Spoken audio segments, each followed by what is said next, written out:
உன்னை இயேசுவுக்கு ஒப்புக் கொடுக்க வேண்டும். அவர் எனக்காக மரித்தார், நான் அவருக்காக வாழ என்னை ஒப்புக் கொடுக்கிறேன். அப்படி நீ உன்னுடைய வாழ்க்கை முழுவதும் இயேசுவுக்கு என்று ஒப்புக் கொடுத்தால் அன்றைக்கு பிசாசானவன் சொல்லுவான், ஐயோ என்னை விட்டாயா.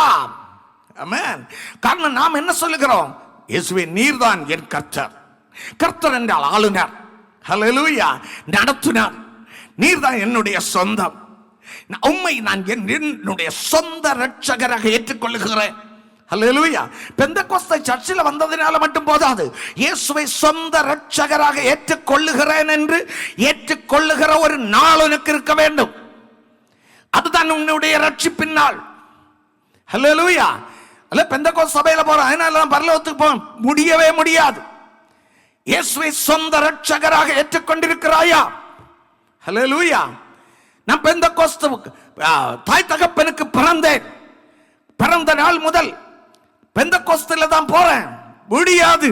இயேசுவை சொந்த இரட்சகராக ஏற்றுக்கொண்டிருக்கிறாயா? இயேசுவை கர்த்தராக ஏற்றுக்கொண்டிருக்கிறாயா? நீ கர்த்தராக இரட்சகராக ஏற்றுக்கொண்டு என்று கேட்டுக்கொள்ளுகிறாயோ அன்றைக்கு முதல் தான் இயேசுவின் பாவங்களை மன்னித்து உன்னை தம்முடையவனாக மாற்றுவார்.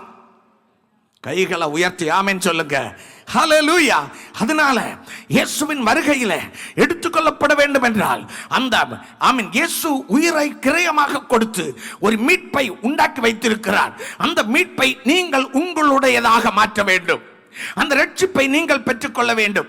அந்த இயேசுவின் வகையாக நீ மாற வேண்டும். இயேசுவினுடைய சொத்தாக நீ மாற வேண்டும்.